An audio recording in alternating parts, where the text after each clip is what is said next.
9 भारत।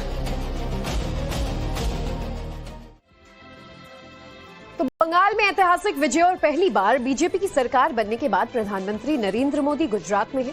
मौका सोमनाथ मंदिर में सोमनाथ अमृत पर्व का है। इस मौके पर मंदिर के इतिहास में पहली बार कुंभ अभिषेक होगा और पुनर्निर्मित शिखर कलश स्थापित किया जाएगा। प्रधानमंत्री नरेंद्र मोदी सोमनाथ अमृत महोत्सव के मौके पर महापूजा करेंगे। पीएम मोदी के दौरे को लेकर सोमनाथ से वडोदरा तक जबरदस्त तैयारियां की गई हैं। बंगाल विजय के बाद भगवान शिव के धाम में जा रहे प्रधानमंत्री के इस दौरे के क्या मायने हैं, सीधा सोमनाथ से सुपर एक्सक्लूसिव ग्राउंड रिपोर्ट को देखिए।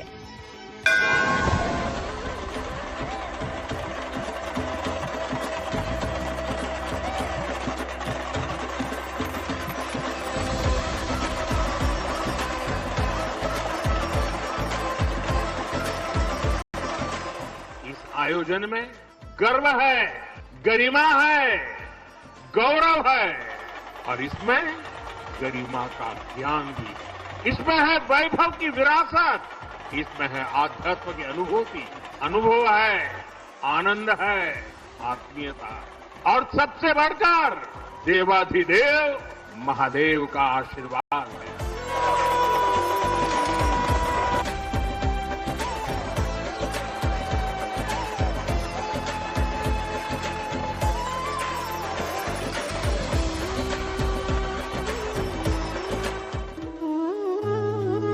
सोमनाथ भारत की अदम्य चेतना का प्रतीक, समुद्र के किनारे खड़ा वो सत्य जो कभी नहीं मिटा, अरब सागर की लहरें जिसके पैर धोती हैं, इतिहास का हर पन्ना जिसकी वंदना करता है। सोमनाथ सिर्फ एक मंदिर नहीं है, बल्कि अपनी सभ्यता का अटूट संकल्प है, जिसने हर आघात के बावजूद अपनी पहचान और अपनी संस्कृति को बनाए रखा। यह मंदिर सिर्फ एक वास्तुकला का चमत्कार नहीं है, बल्कि हमारी सभ्यता की अमर गाथा है, जिसकी हर तारीख सनातन की अमिट स्याही से लिखी हुई तारीख का हिस्सा है। और ऐसी ही तारीख है 11 मई 2026। यही तारीख है जब सोमनाथ मंदिर के पुनर्निर्माण के 75 वर्ष पूरे हो रहे हैं। इस मौके पर सोमनाथ धाम में अमृत महोत्सव और स्वाभिमान पर्व का भव्य और दिव्य आयोजन किया जा रहा है, जिसमें पीएम नरेंद्र मोदी भी शामिल हो रहे हैं। इसके बाद 11 मई की सुबह पीएम नरेंद्र मोदी सोमनाथ मंदिर पहुंचेंगे। त्रिवेणी हेलीपैड से वीर हमीर जी गोहिल की प्रतिमा तक करीब 1 किलोमीटर लंबा रोड शो होगा, जिसमें देश के अलग अलग राज्यों के लोक नृत्य और 12 ज्योतिर्लिंगों की झांकियां होंगी। प्रधानमंत्री नरेंद्र मोदी मंदिर में कुंभाभिषेक, ध्वजा पूजन और महापूजा संपन्न करेंगे। मंदिर की भव्यता को नमन करते हुए वायुसेना का सूर्य किरण एयर शो होगा और हेलीकॉप्टर के जरिए मंदिर के शिखर पर पुष्प वर्षा की जाएगी। आप मेरे पीछे देख सकते हो, हर एक जगह पर अलग अलग जगहों पर यहाँ पर सारी तैयारियां चल रही है। नरेंद्र मोदी जी आज ही यहाँ पर गुजरात में जामनगर में आने वाले हैं और जामनगर में आके यहाँ से शाम को एक छोटा का कार्यक्रम करके कल सुबह यहाँ पर सोमनाथ में आएंगे और सोमनाथ में हेलीपैड से लेके हमीर जी सर्कल तक 1 किलोमीटर लंबा यहाँ पर रोड शो होगा। जो रोड शो में अलग अलग टेबलों के जरिए काफी कृतियों का प्रदर्शन होगा और जो सारी कृतियां है उसका यहाँ पर जो है वो प्रिपरेशन चल रही है और प्रिपरेशन के तहत उसके बाद यहाँ पर जो कार्यक्रम होगा उसके बाद जामनगर से फाइटर जेट्स यहाँ पर आएंगे और फाइटर जेट से यहाँ पर सूर्य किरण एयर शो होगा। और जो एयर शो होने के बाद यहाँ पर जो पूरे भारत से 11 तीर्थों से मंगाए हुए जल से यहाँ पर एक बड़ा सा कुंभ रखा जाएगा और जो 11 तीर्थों का जो जल से जो एक कुंभ बना है वो कुंभ को 90 मीटर लंबे क्रेन से मंदिर के शिखर तक ले जाया जाएगा और मंदिर के शिखर पे पूरे मंदिर का उस 11 तीर्थों के जलों से अभिषेक होगा। सोमनाथ मंदिर में पूजा अर्चना के बाद पीएम नरेंद्र मोदी एक रैली को भी संबोधित करेंगे। गुजरात की धरती पे मोदी साहब आ रहे हैं, जामनगर पे रुकेंगे, वहाँ स्वागत होगा।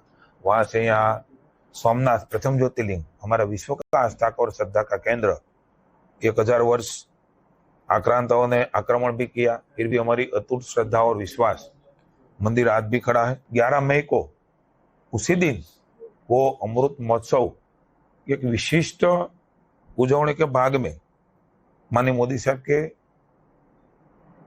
कड़ कमलों से ये होने वाली है। पश्चिम बंगाल में ऐतिहासिक जीत और पहली बार बीजेपी सरकार बनने के बाद प्रधानमंत्री नरेंद्र मोदी का यह पहला गुजरात दौरा है। लिहाजा प्रधानमंत्री के ग्रैंड वेलकम की तैयारी है।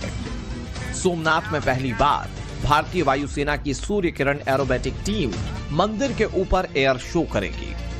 इस बार खास तौर से बंगाली परिवार भी पारंपरिक वेशभूषा में प्रधानमंत्री का अभिनंदन करेंगे। आजादी के बाद पहली बार बंगाल, मैं मानता हूं कि आजाद हुआ है, प्रजा भी वहां आजादी का उत्सव मना रही है।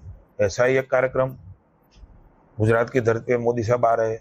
आप सभी जानते हैं कि एक अलग अलग श्लोक द्वारा, ऋषि कुमारों द्वारा एक विशिष्ट कार्यक्रम होगा।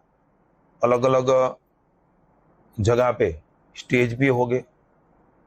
बांग्ला जो लोग यहाँ गुजरात में रह रहे हैं वो भी उसका अभिवादन करना चाहते हैं, उसने भी एक स्टेज मांगा है। प्रधानमंत्री नरेंद्र मोदी ने गुजरात दौरे से पहले सोमनाथ को लेकर एक लेख लिखा, जिसमें उन्होंने लिखा कि सोमनाथ हमें एक सभ्यतागत संदेश देता है। उसके सामने फैला विशाल समुद्र काल अतीता का एहसास कराता है। उसकी लहरें हमें बताती हैं कि चाहे तूफान कितना भी प्रचंड हो या फिर ज्वार कितना भी उथल पुथल भरा हो, इंसान हमेशा गरिमा और शक्ति के साथ फिर उठ खड़ा हो सकता है। लहरें बार बार तट पर लौटती हैं, मानो हर पीढ़ी को यह याद दिलाती हो कि जनता की आत्मा को लंबे समय तक दबाया नहीं जा सकता। 6 महीने के दौरान ये दूसरा मौका है जब पीएम नरेंद्र मोदी सोमनाथ धाम पहुंच रहे हैं। जनवरी में पीएम नरेंद्र मोदी ने सोमनाथ स्वाभिमान पर्व समारोह में हिस्सा लिया था।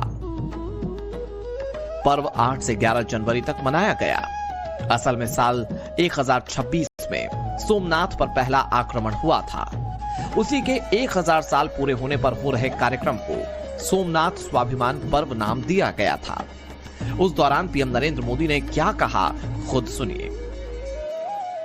तुष्टीकरण के ठेकेदारों ने हमेशा इस कट्टरपंथी सोच के आगे घुटने टेके। जब भारत गुलामी की बेड़ियों से मुक्त हुआ, जब सरदार वल्लभ भाई पटेल ने सोमनाथ के पुनर्निर्माण की शपथ ली, तो उन्हें भी रोकने की कोशिश की गई।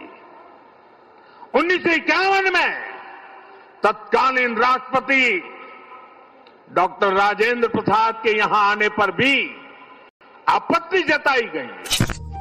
प्रधानमंत्री ने जो कहा वही सच्चाई है। सरदार पटेल सोमनाथ मंदिर को हिंदू गौरव का प्रतीक मानते थे।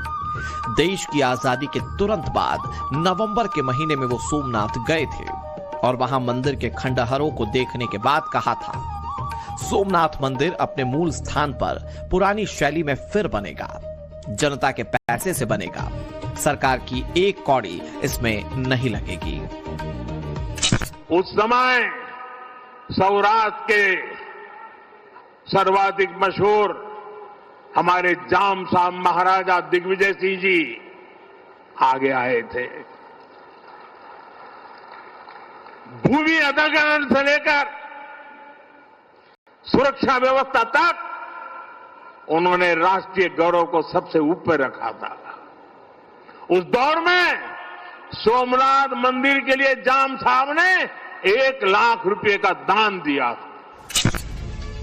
प्रधानमंत्री ने जिन जाम साहब का जिक्र किया वो जामनगर के महाराजा दिग्विजय सिंह थे, जिन्होंने सोमनाथ मंदिर निर्माण का जिम्मा उठाया।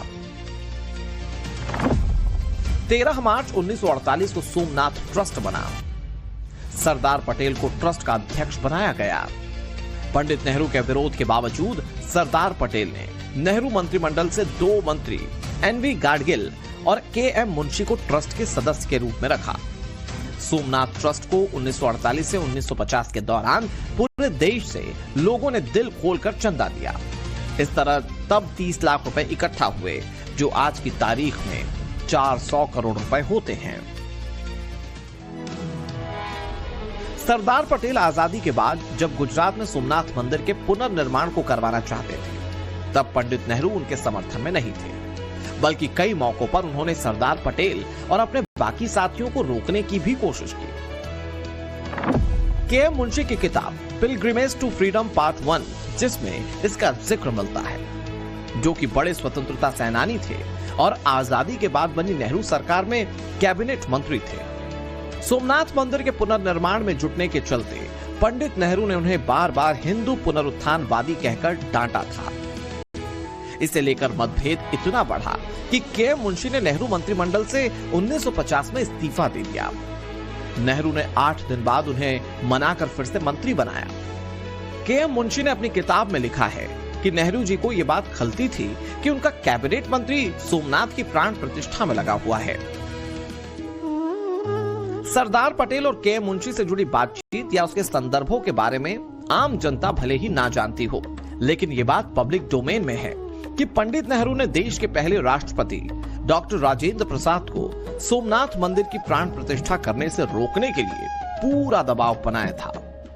राजेंद्र प्रसाद ने नेहरू जी को दिए अपने जवाब में कहा था